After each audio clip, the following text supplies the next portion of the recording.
विचारधाराओं के बारे में जानते हैं। मैंने पिछले कुछ सालों से 4-5 साल से विचारधारा मिशन चला रखा है, मानवतावादी विश्व समाज। इस विचारधारा मिशन के तहत अंधविश्वास मुक्त, वैज्ञानिक दृष्टिकोण युक्त, परंपरागत, धर्म विहीन, जाति विहीन, नस्ल भेद मुक्त, साहसी, शिक्षित, स्वस्थ। आप जिस पेशे में हैं, आप पुलिस में हैं, आप एक तरफ तो अपराध मुक्त समाज बनाने की जो कार्य कर रहे हैं, दूसरा जो मानवतावादी विश्व समाज, ये दोनों कार्य एक साथ मैनेज कैसे कर लेते हैं? मैनेज तो करना ही पड़ता है, जो पद का भी काम तो साथ में करना है, लेकिन कहीं मीटिंग होती है तो या तो शनिवार को जैसे पुलिस की छुट्टी होती है और स्कूलों की नहीं होती तो स्कूलों में चले जाते हैं।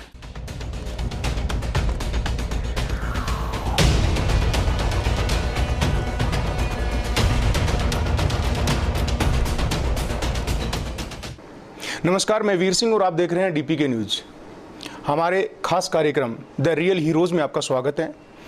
इस कार्यक्रम में मैं उन शख्सियतों से आपकी मुलाकात करवाता हूं जिन्होंने अपनी कर्म भूमि में अनेक नई ऊंचाइयों को छुआ है।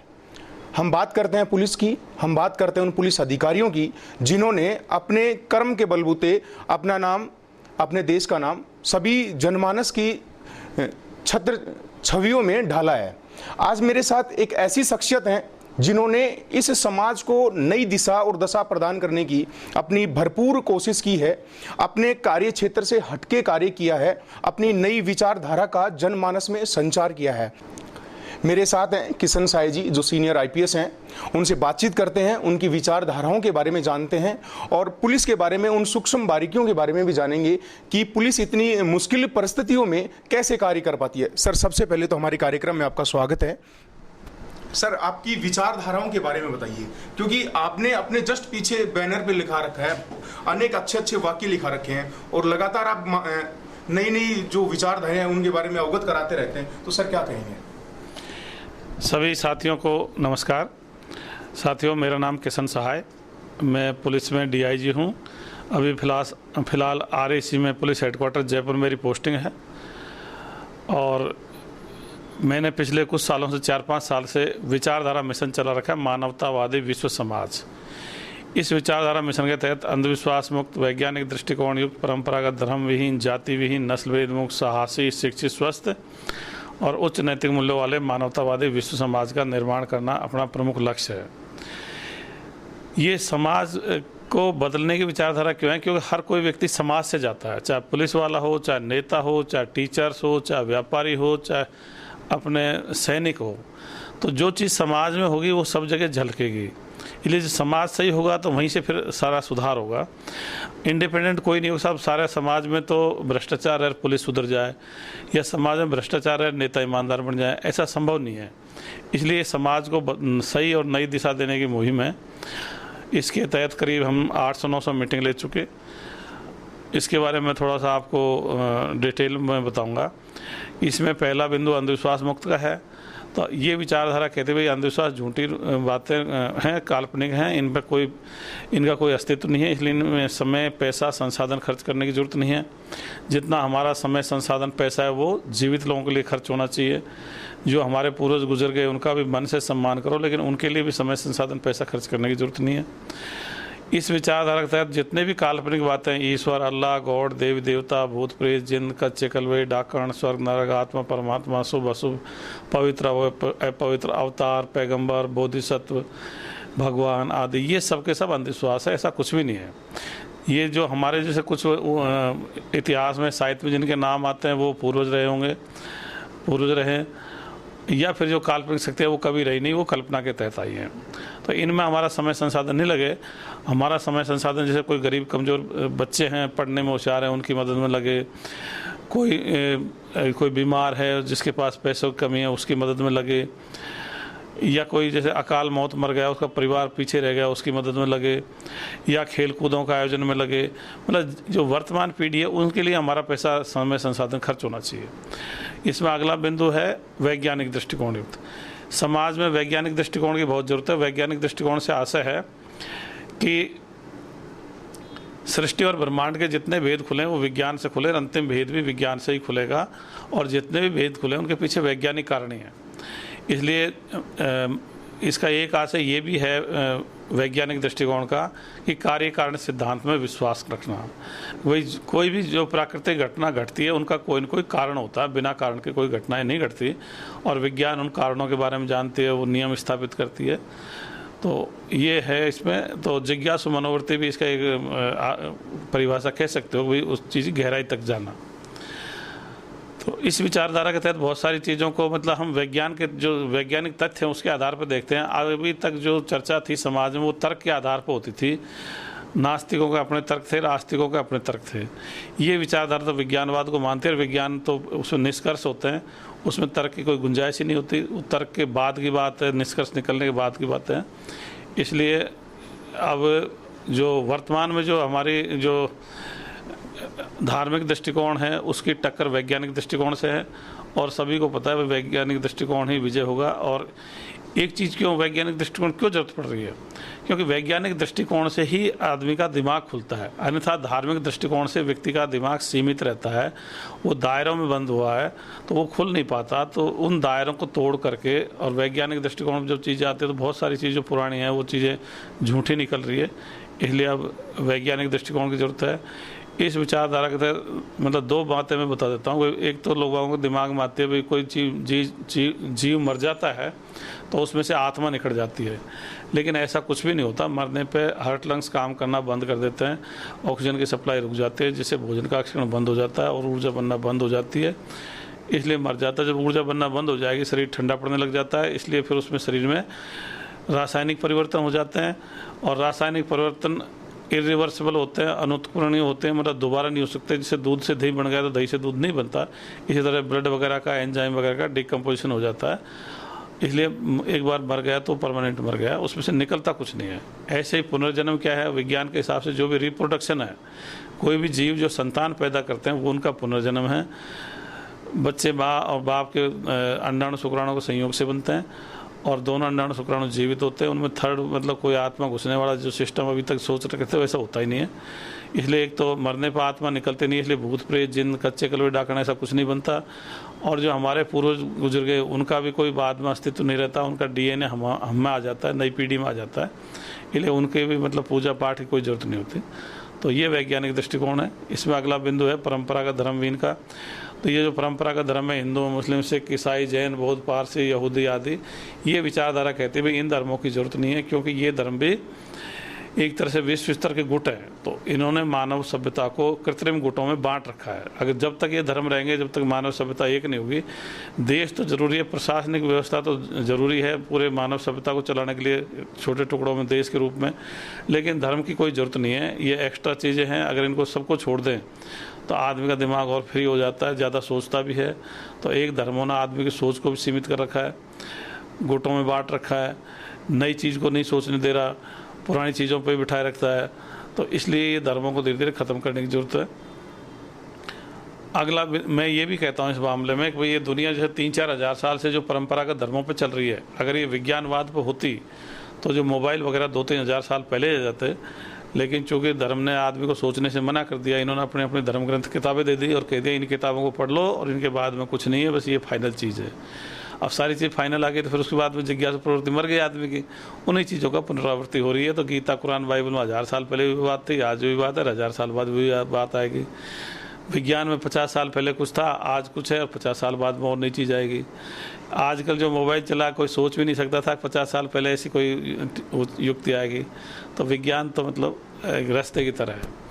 इसी तरह इसी बिंदु के तहत हम अपने ये भी कहते हैं भाई धर्म गुरुओं की, आध्यात्मिक गुरुओं की इनकी कोई ज़रूरत नहीं है। ये भी आदमी को अपने आश्रित बना लेते हैं, अंधविश्वास फैलाते हैं और आम बातों को घुमा फिरा के कह देते हैं। तो लोग बाग उनसे भी सीमित हो जाते हैं, अपना सोच का दायरा उनसे बंध जाता है। अगला बिंदु है इसमें जातिवीन का। भारतीय समाज हज़ारों साल से जातियों में बटा है, कम से कम 3-4 हज़ार साल से, और ये विचारधारा कहते हैं भाई अब जातियों की ज़रूरत नहीं है, क्योंकि इनकी वजह से जातियों की वजह से हम बटे रहे और हमने हज़ारों साल की गुलामी झेली। इसमें बहुत बड़ा कारण जातिगत व्यवस्था का भी है। तो जब तक ये जातिगत व्यवस्था भारत में रहेगी, अपने एक नहीं हो सकता। ये जातियाँ भारत के स्तर के गुट हैं, इन जातियों को ख़त्म करके अपने एक हो सकते हैं। और अब परिस्थिति अपन को एक होने लायक आ भी गई है। क्योंकि शिक्षा व्यवस्था अपन को एक कर रही है, क्योंकि सभी जाति धर्म के बच्चे एक साथ पढ़ रहे हैं, टीचर सब जाति धर्म के होते हैं। प्रजातांत्रिक व्यवस्था अपन को एक कर रही है, नेता सब जाति धर्म के होते हैं, अधिकारी कर्मचारी सब जाति धर्म के होते हैं। परिवहन के साधन अपन को एक कर रहे हैं, क्योंकि अपन सब एक साथ चलते हैं, बस ट्रेन में एक साथ चल रहे हैं। कम्युनिकेशन के साधन अपन को जोड़ रहे हैं एक दूसरे से। विज्ञान से भी ये साबित है कि भाई किसी जाति विशेष का कोई अलग से ब्लड ग्रुप वगैरह नहीं है, तो विज्ञान की प्रगति से भी अपन को ये पता लग रहा है कि भाई अपन को अब जातिगत व्यवस्था की जरूरत नहीं है। विश्व स्तरीय अपने संपर्क संबंध है, उससे भी अपन को ये पता लग रहा है कि भाई इसकी जरूरत नहीं, क्योंकि किसी भी देश में इस तरह की जातिगत व्यवस्था है नहीं। ये जातिगत व्यवस्था आत्मघाती है, ये भारतीय समाज को आपस में लड़ाती है, आपस में अविश्वास पैदा करती है, और इसमें बाहरी दुश्मन को आसानी से मौका मिल जाता है। तो इसलिए जब तक भारत में जातिगत व्यवस्था रहेगी, अपने एक हो ही नहीं सकते। इसलिए धीरे धीरे जातिविहीन समाज का निर्माण करना अपना लक्ष्य होना चाहिए। और सिर्फ ये है कि भाई जातिगत व्यवस्था को बनाए रखने के जो प्रयास किए जाते हैं उनको बंद कर दो, ऑटोमेटिकली लोग एक हो जाएंगे। इसी के तहत अपने ये भी कहते हैं भाई छुआछूत है, वो भी उसकी जरूरत नहीं है। छुआछूत मानवता पर कलंक है, कमजोर पर अत्याचार है, मानव अधिकारों का हनन है। एक सभ्य समाज में इसके लिए कोई भी जगह नहीं है।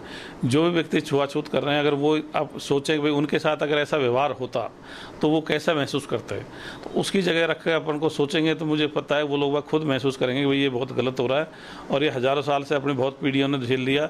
लेकिन मुझे पता है कि अब नई पीढ़ी में जो जुनून है, जो समझ है, वो आगे इसको ख़त्म कर देगी। और छुआछूत का तो मुझे ऐसा लगता है कि 10-1 साल में भारत से छुआछूत खत्म हो जाएगा। अगला बिंदु इसमें नस्ल भेद मुक्त का है। नस्ल भेद जैसे आदमी की नस्लें होती हैं, अंग्रेज गोरे होते हैं, वेस्ट इंडीज़ वाले काले होते हैं। ये नस्लें बनने के कारण भौगोलिक है, जहाँ गर्मी पड़ती है वहाँ के लोग काले होते हैं, जहाँ ज़्यादा सर्दी पड़ती है वहाँ गोरे होते हैं, जहाँ मध्यम टेम्परेचर रहता है वहाँ के लोग मध्यम रंग के होते हैं। तो इसलिए नस्लों में भी कोई ऐसा नहीं है कि भाई कोई नस्ल श्रेष्ठ है, कोई कम श्रेष्ठ है, ऐसा कुछ भी नहीं है। ये तो वहाँ के लोगों ने अपनी सभ्यता जिस तरह से विकसित की, जो विज्ञानवाद पे जल्दी आ गए, जिनमें नैतिकता अच्छी थी, वो उन्होंने अच्छी प्रगति कर ली। और जो लोग जो सभ्यताएँ मतलब पुरानी चीज़ों को लेकर बैठी रही, नई चीज़ सीखने का प्रयास नहीं किया, वो पिछड़ गए। इसलिए कोई नस्ल न तो श्रेष्ठ है, न कोई कम श्रेष्ठ है, सब नस्लें बराबर हैं। विज्ञान से भी ऐसा कोई साबित नहीं होता कि भाई किसी नस्ल के लोगों में ज़्यादा दिमाग होता है, कम दिमाग होता है। तो आप अपन को नस्ल भेद की जरूरत नहीं है, सब गोरे काले सब एक ही बात है। सबका अगर शादी होती है तो सबके बाल बच्चे हो जाते हैं, ब्लड भी चढ़ जाता है, कभी अगर ऑर्गन डोनेशन की जरूरत पड़े वो भी हो जाते हैं। इसलिए ये नस्ल भेद की भी जरूरत नहीं है दुनिया को। अगला बिंदु इसमें साहसी। बचपन से अपन को बच्चों को डरपोक कमज़ोर नहीं बनाना चाहिए, बच्चों को साहसी बनाना चाहिए। अपने बच्चों को डरपोक बनाते हैं, कभी भूत से डराएंगे, कभी जिन से डराएंगे, कभी पुलिस से डराएंगे, कभी हाबू से डराएंगे। तो उससे बच्चे डरपोक कमज़ोर रह जाते हैं और जीवन भर उनमें फिर नेतृत्व क्षमता नहीं आ पाती। क्योंकि नेतृत्व करने के लिए या बड़ा काम करने के लिए या बिजनेस करने के लिए सबसे बड़ी ज़रूरत होती है साहस की। साहस पहली शर्त होती है। इसलिए बच्चों को साहसी बनाना चाहिए, डरपोक कमज़ोर नहीं बनाना चाहिए। अगला बिंदु शिक्षित का है, भाई सबको ही पढ़ना चाहिए, इससे नौकरी में फ़ायदा मिलता है, आदमी की समझ बढ़ जाती है, बहुत वर्ल्ड के बारे में बहुत सारी जानकारी होती है, देश के बारे में जानकारी होती है। इसलिए शिक्षित सभी को होना चाहिए, ये कॉमन सेंस की बात है, कॉलेज तक पढ़ना चाहिए। अगला बिंदु स्वस्थ का है, हर आदमी को स्वस्थ रहना चाहिए, जिससे समाज स्वस्थ रहेगा।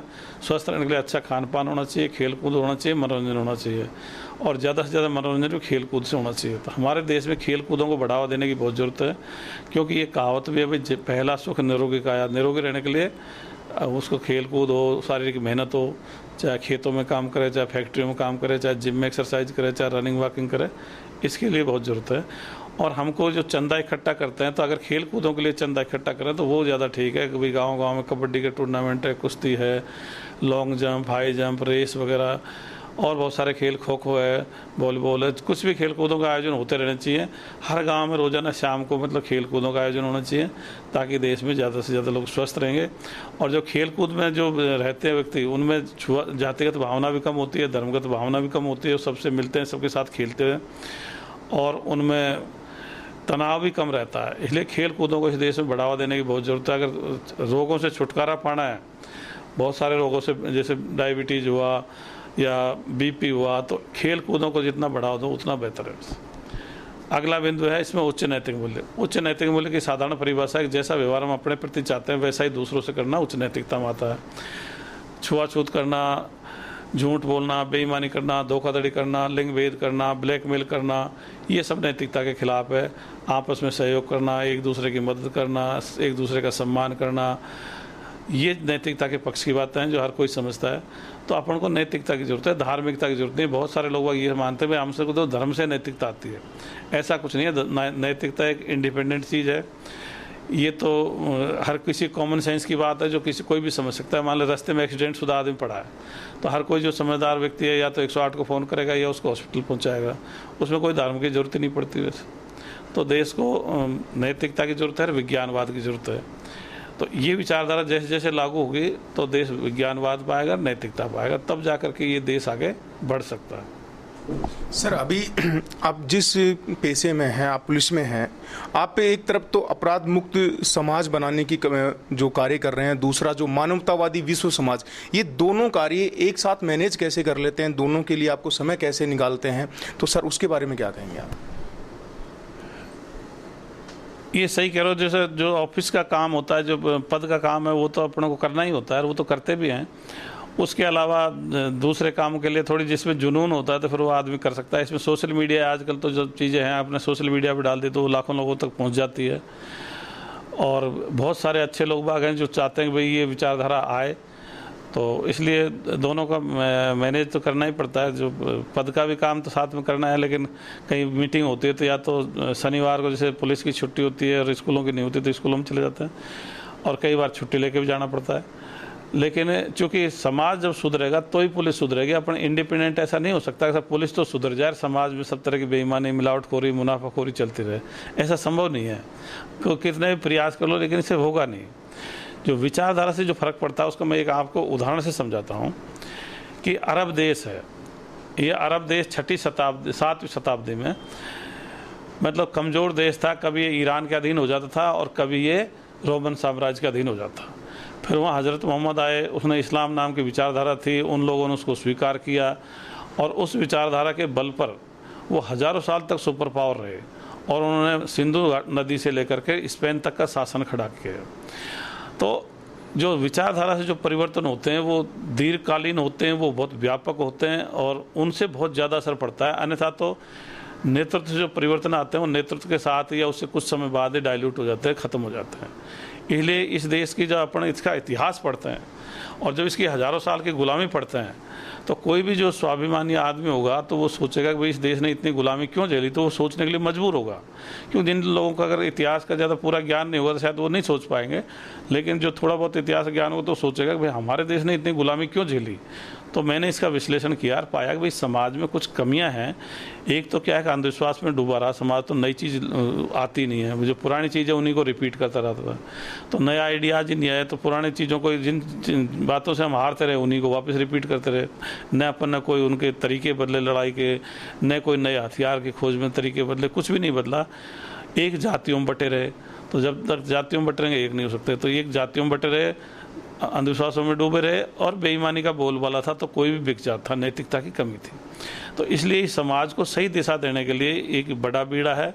लेकिन मुझे पता है कि भाई अभी बहुत सारे लोग बाग हैं जो सोशल मीडिया से मतलब कम से कम 8-10 स्टेट के लोग बाग तो मेरे को फ़ोन मैसेज करते रहते हैं। उत्तर प्रदेश है, मध्य प्रदेश है, छत्तीसगढ़ है, झारखंड है, बिहार है, उत्तराखंड है, हिमाचल प्रदेश, पंजाब, हरियाणा, दिल्ली, महाराष्ट्र और राजस्थान में तो करीब करीब सब जिलों से तो लोग बाग इससे प्रभावित हो रहे हैं और बहुत सारे लोग बाग चुंबक की तरह इसकी तरफ खींच रहे हैं। और मुझे खूब पता है कि भाई देश का ये बहुत एक बड़ा परिवर्तन होगा इससे, और जो शायद मेरे हिसाब में भारत के इतिहास में जो क्रांति इस विचारधारा से होगी वो पहले हुई नहीं है। और अपन इसी क्रांति के बल पर भारत सुपर पावर बनेगा। और एक जो चीज़ है इस क्रांति, इससे क्या होगा कि भारत में जो बेरोजगारी गरीबी है उसका समाधान इसी विचारधारा में है। सर, इस विचारधारा को और आगे बढ़ाने के लिए सबसे पहले अपने को जो एजुकेशन लेवल है, क्योंकि अभी भी आज भी राजस्थान में जो एजुकेशन है वो अन्य राज्यों की तुलना में कम है और पूरे देश की बात करें तो विदेशों की तुलना में कम है। तो एजुकेशन लेवल को अप करने के लिए गवर्नमेंट को क्या कुछ और प्रयास करने चाहिए ताकि एजुकेशन लेवल बढ़ेगा तो मोस्टली है कि जो नैतिक विचार हैं, ये जो सारी रूढ़िवादी परंपराएं ये गायब होंगी। तो एजुकेशन लेवल को अप करने के लिए क्या कुछ नवाचारों की जरूरत है? बहुत सारे लोग बाग ये कहते हैं कि भाई एजुकेशन, मैं बता दूं अब वैसे तो 80% लोग बाग साक्षर या शिक्षित हो गए। अब जिनकी ज़्यादा उम्र हो गई वो साक्षर हो सकते हैं पर वो बहुत ज़्यादा तो उसको पढ़ेंगे मतलब मुझे पता नहीं वो ज़्यादा इसमें रुचि लेंगे। लेकिन अपनी शिक्षा व्यवस्था बिल्कुल सही है और शिक्षा का स्तर भी ठीक है। जो असली समस्या है वो यहाँ है कि अपने जो दृष्टिकोण है वो ईश्वरवादी या धार्मिक है। तो अपने पढ़े लिखे लोग बाग हैं, चाहे बड़े से बड़े नेता हैं, बड़े से बड़े अधिकारी हैं, वो भी सोच नहीं पा रहे। वो भी वैसे ही सोचते हैं जैसे हमारे 20-30 साल पहले जो अनपढ़ लोग बाग सोचा करते। तो ऐसा समस्या ये नहीं है कि हम शिक्षित नहीं है। हमारा अगर वॉल्यूम देखा जाए तो हमारे देश में क्या 135 करोड़ की जनसंख्या है, मतलब हमारे 135 करोड़ दिमाग है। और अगर मान लीजिए 80% या 70% भी आप शिक्षित मानो, तब भी 100 से 110 करोड़ लोग बाग उस स्तर के हैं। अब देखिए, लेकिन इतने शिक्षित होने के बावजूद भी हमारे दिमाग नहीं चल रहे, इसलिए हमारे जो रोजगार है वो दूसरे देशों में जा रहे हैं। जैसे मैं आपको कुछ उदाहरण से बताऊं कि फ्रांस की जनसंख्या 6.5 करोड़, रूस की 14 करोड़, दक्षिण कोरिया की 5 करोड़, इजराइल की 90 लाख, अमेरिका के 33 करोड़। तो अगर हमारे शिक्षित देखा जाए तो उनसे कहीं ज़्यादा है। उनकी जनसंख्या टोटल नहीं, उससे ज़्यादा हमारे शिक्षित तो 100 करोड़ के आसपास हैं। लेकिन उसके बावजूद भी हमारे मतलब वो हम विज्ञान तकनीक में पिछड़ रहे हैं। तो उसका कारण क्या है कि हमारे दृष्टिकोण ईश्वरवादी है, इसलिए हमारे दिमाग नहीं चल रहे। धार्मिक व्यक्ति का दिमाग चलता नहीं है, वो मतलब सीमा में रहता है। और कैसे हमारे बेरोजगारी गरीबी है, मैं इसको भी बता देता हूँ। हाँ, एक तो शिक्षा का बता दूँ आपको, भाई हमारी शिक्षा व्यवस्था कैसे एक है। तो हमारे मान लीजिए कोई बच्चा 12th में पढ़ रहा है, उसके पास बायोलॉजी साइंस है और उसका यहाँ पे नीट में सिलेक्शन नहीं हुआ MBBS में, तो वही बच्चा रूस में, चीन में, यूक्रेन में जाके पढ़ाई कर रहा है। अगर हमारे 12th का सिलेबस एक नहीं होता तो हमारा बच्चा कैसे जाता। तो हमारी जो शिक्षा व्यवस्था है उसका सिलेबस तो वर्ल्ड लेवल का है। हमारे बच्चे वही पढ़ रहे हैं जो विश्व के अच्छे विकसित देशों के बच्चे पढ़ रहे हैं, चाहे फ्रांस का, रूस का, चीन का, यूक्रेन का या इंग्लैंड का बच्चा पढ़ रहा है। लेकिन हमारे दृष्टिकोण धार्मिक होने से दिमाग नहीं चल रहे। अब कैसे हमारे रोजगार बाहर जा रहे हैं। जैसे आप सबको पता है कि हमारे लिए राफेल विमान फ्रांस बना रहा है। हमने 40 राफेल विमान का सौदा किया फ्रांस से 59,000 करोड़ रुपए का। तो हमारा 59,000 करोड़ का रोजगार फ्रांस चला गया। हमने 5 unit S-400 defence missile system का सौदा किया रूस से 6 खरब रुपए का, करीब 6 खरब रुपए का। तो 6 खरब रुपयों का रोजगार हमारा रूस में चला गया। 4,500 करोड़ का सौदा हमने भारी तोप का दक्षिण कोरिया से किया था, हमारा 4,500 करोड़ का रोजगार दक्षिण कोरिया चला गया। 5,000 करोड़ का हल्की तोप का सौदा अपन ने अमेरिका से किया, तो 5,000 करोड़ का रोजगार हमारा अमेरिका चला गया। हमारे लिए ड्रोन है, बराक मिसाइल है, वो इजराइल बना रहा था, हमारा रोजगार इजराइल चला गया। हमारे लिए 80% के करीब इलेक्ट्रॉनिक आइटम चीन बना रहा था, हमारा रोजगार चीन चला गया। हमारे लिए बहुत सारी मशीनरी, मेडिकल आइटम चीन बना रहा था, हमारा रोजगार चीन चला गया। तो हमारे पढ़ाई लिखाई शिक्षा तो ठीक है, लेकिन हमारे लोगों के दिमाग नहीं चल रहे। अब चीन में और भारत में क्या है, चीन की जनसंख्या 140 करोड़ है, भारत की जनसंख्या 135 करोड़ है। लेकिन चीन में 90% लोग बाग किसी ईश्वर वगैरह को नहीं मानते, इसलिए चीन आगे बढ़ रहा है। और हमारे 95% लोग ईश्वरवादी धार्मिक दृष्टिकोण का, इसलिए उनके दिमाग नहीं चल रहे। तो पढ़ते तो वही है विश्व स्तर की किताबें, लेकिन उनका दिमाग वहीं रह जाता है। जैसे मैं बहुत सारे लोगों से सवाल करता हूँ, अगर आदमी का शरीर कितने तत्वों से मिलकर बना है, तो वही कहते हैं साहब 5 तत्व। मैं पूछता हूँ कौन कौन से, तो वो बताएंगे साहब जल है, वायु है और अग्नि है, ये आकाश है, ये तत्व हैं। जबकि देखो पानी है, जल ये तो यौगिक है, हवा है जो मिश्रण है, अग्नि है जो ऊष्मा ऊर्जा है। लेकिन हमारा पढ़ा लिखा व्यक्ति है, उसका विज्ञान से दिमाग नहीं जुड़ता, वो धार्मिक ग्रंथ से जाकर जुड़ जाता है। जबकि तत्व हैं, हाइड्रोजन है, हीलियम है, lithium, boron, calcium, phosphorus, oxygen, nitrogen, ये तत्व हैं। लेकिन पढ़े लिखे भी उनका दिमाग मतलब धार्मिक में चलता है, इसलिए उनके शिक्षा व्यवस्था की कमी की बजाय हमारे क्या दृष्टिकोण बदलने की जरूरत है। इस दृष्टिकोण को वैज्ञानिक दृष्टिकोण में लाने की जरूरत है। और पढ़े लिखे लोगों का भी अपने देख लिया कि भाई पहले लोगों के दिमाग में यह था कि सब जैसे जैसे पढ़ते लिखते जाएंगे ये धार्मिकता से, अंधविश्वासों से मुक्ति पा लेंगे, लेकिन ऐसा हुआ नहीं है। वो धार्मिक व्यक्ति भी उतना का उतना ही, मतलब उच्च शिक्षित व्यक्ति भी उतना ही धार्मिकता में फंसा हुआ है, उतना ही धार्मिक दृष्टिकोण का है, उतना ही ईश्वरवादी दृष्टिकोण का है। तो उनके दिमाग नहीं चल रहे। हम इसको और दूसरी तरह से समझ सकते हैं कि जैसे मुसलमान हैं दुनिया में, मतलब 200 करोड़ करीब मुसलमान हैं इस्लाम को मानने वाले। उनके 56-57 देश हैं, लगभग 2 अरब की जनसंख्या है। 20-30 देशों में तेल निकलता है, मतलब अच्छे पैसे वाले हैं। लेकिन विज्ञान तकनीकी में उनका भी शून्य योगदान है। क्यों? अल्लाहवादी दृष्टिकोण है, वो वैज्ञानिक दृष्टिकोण के विपरीत है। उसमें कहता है भाई सब कुछ अल्लाह कर रहा है तो दिमाग चलाने की ज़रूरत ही नहीं है, ईश्वर कर रहा है दिमाग लगाने की ज़रूरत ही नहीं है। तो इसलिए उनका दिमाग चलता नहीं है। हालांकि पढ़ाई तो सऊदी अरब हो, चाहे ईरान हो, चाहे मिस्र हो, उनके बच्चे भी वही पढ़ रहे हैं विज्ञान तकनीकी जो अमेरिका के बच्चे पढ़ रहे हैं। पूरे वर्ल्ड में विज्ञान तकनीकी का सिलेबस सेम है। पूरे वर्ल्ड में कॉमर्स का सिलेबस सेम है, थोड़ा आर्ट्स में फ़र्क है, वो लोकल देश की बात है, हर एक देश में अपने अपने हैं और इतना सही फ़र्क है। तो शिक्षित के साथ साथ हमको वैज्ञानिक दृष्टिकोण विकसित करने के लिए एक्स्ट्रा प्रयासों की ज़रूरत है, क्योंकि सभी बहुत सारे लोग पढ़े लिखे तो हैं, उस स्टेज में आ गए, लेकिन जो भ्रम है उसको तोड़ नहीं पा रहे। इसलिए अभी कुछ दिनों पहले चोटी कटने की घटना आई थी 3-4 साल पहले, तो कोई लोग फॉर्मली ये नहीं कहते कि भाई ऐसे चोटी कट ही नहीं सकती। जो वैज्ञानिक दृष्टिकोण का वो तो कह सकता है ऐसा ये संभव ही नहीं है कि अपने आप चोटी कट जाए, या तो कोई खुद काटेगा या कोई दूसरा काटेगा। लेकिन बहुत सारे धार्मिक दृष्टिकोण वाले उस बात से साबित करने लग जाते हैं, चाहे पढ़ा लिखा है पता नहीं कैसे चोटियाँ कट रही हैं। तो इसलिए चाहे कितने भी शिक्षित हो जाओ, अगर दृष्टिकोण उनका वैज्ञानिक नहीं होगा तो उनका वो दिमाग पुरानी चीज़ों को लेकर बैठा रहेगा, धार्मिक चीज़ों को लेकर बैठा रहेगा, ईश्वरवादी बातों को लेकर बैठा रहेगा। सर, मेरा लास्ट सवाल है, हमारे जो मोस्टली दर्शक हैं वो यूथ हैं जो अभी एग्जामों की तैयारी वगैरह कर रहे हैं, बहुत से ऐसे स्टूडेंट हैं जो अभी यूपीएससी की और आरपीएससी की तैयारी कर रहे हैं, तो उनको क्या दिशा निर्देश देना चाहोगे, क्या उनको एडवाइस देना चाहेंगे सर? मैं तो यही कहता हूँ, जिस देश के अगर युवाओं में बहुत शक्ति होती है, अगर युवाओं के क्षमताओं का उपयोग कर लिया जाए तो देश सर्वश्रेष्ठ बन सकता है, देश सुपर पावर बन सकता है। इस देश को, युवाओं को जो मैं बेरोजगार देखता हूँ तो मुझे बहुत दुख होता है कि भाई हमारे देश के युवा बेरोजगार घूम रहे हैं, तो हमारे मतलब रोजगार दूसरे देशों में जा रहे हैं, क्योंकि हम विज्ञान तकनीक में पिछड़े हुए हैं। उसी दर्द की वजह से ही वैज्ञानिक दृष्टिकोण के लिए इतने प्रयास किए जा रहे हैं। जो वर्तमान में जो बच्चे जो भी कंपटीशन की तैयारी कर रहे हैं, उनसे मेरा तो यही कहना है कि भाई जितनी वो मेहनत करेंगे उतने ही उनको नंबर आएंगे एग्ज़ाम में। कोई भी देवी देवता या अल्लाह या भगवान उनकी कोई मदद नहीं करेगा, उनको खुद को ही पढ़ना है। एक उनके लिए मैं ये भी कहूँगा, उनकी नैतिकता ये बनती है कि वो पढ़ाई करें, क्योंकि घर से बच्चे आते हैं, घर वाले तो उनको यही मानते हैं भाई हमारा बच्चा पढ़ रहा होगा, तो पूरी उनकी नैतिकता ये बनती है कि भाई घर वालों को जो पैसा है उसका सही सदुपयोग करें। और इसमें मेहनत के अलावा कुछ नहीं है। तो जितनी ज़्यादा बच्चा मेहनत करेगा, जैसे मान लो 14-15 घंटे पढ़ लो, कोई 8 घंटे पढ़ लो, या अपन व्यक्तिगत पे डिपेंड करता है, पर जितना भी पढ़ो मन से पढ़ो। और ये जो कंपटीशन होते हैं इसमें मेहनत तो अपनी जगह ही है, लेकिन एक तरह से जुनूनों का भी टेस्ट होता है। अब किस में कितना ज़्यादा जुनून है, जिस बच्चे में जितना ज़्यादा उस कॉम्पिटिटिव एग्जाम में पास होने का होगा, वो उसी हिसाब से पढ़ाई भी करेगा, क्योंकि उसको तो है कि भाई मुझे तो ये करना ही है, तो वो उसको सारे संसाधनों को उसी हिसाब से जुटा लेगा, समय का भी उसी तरह सदुपयोग कर लेगा और वो सफल भी हो जाएगा। सर, बहुत बहुत धन्यवाद आपका, आपने हमें इतना बहुमूल्य समय दिया और हमारे व्यूअर्स को आपने बताया कि किस प्रकार से हम समाज की दिशा और दशा बदल सकते हैं। ये थे हमारे साथ में सीनियर आईपीएस किशन साहे जी। इन्होंने हमें बताया कि समाज को नई दिशा और दशा प्रदान करने के लिए हमारे दृष्टिकोण को बदलना होगा, हमें साइंटिफिक सोच विकसित करनी होगी। आज के युवा वर्ग को जो ईश्वरीय जो हम धर्म ग्रंथों में खोए हुए हैं उनसे बाहर निकल के वैज्ञानिक दृष्टिकोण अपनाकर नैतिक मूल्यों के आधार पर अगर हम आगे चलेंगे तो ये समाज नई ऊंचाइयां छुएगा और देश का नाम होगा। कैमरा पर्सन मनोज के साथ वीर सिंह यादव, DPK न्यूज, जयपुर। मेरे साथ हैं किशन साहे जी जो सीनियर आईपीएस हैं, उनसे बातचीत करते हैं, उनकी विचारधाराओं के बारे में जानते हैं। मैंने पिछले कुछ सालों से 4-5 साल से विचारधारा मिशन चला रखा है, मानवतावादी विश्व समाज।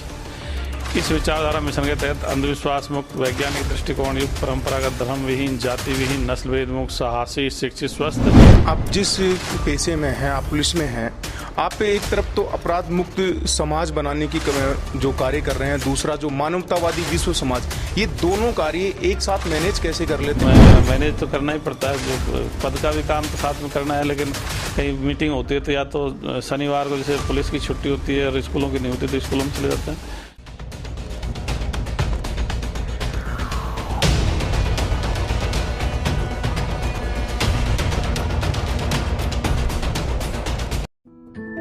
मुख्यमंत्री किसान मित्र ऊर्जा योजना। जैसा कि मुख्यमंत्री श्री अशोक गहलोत ने कहा है,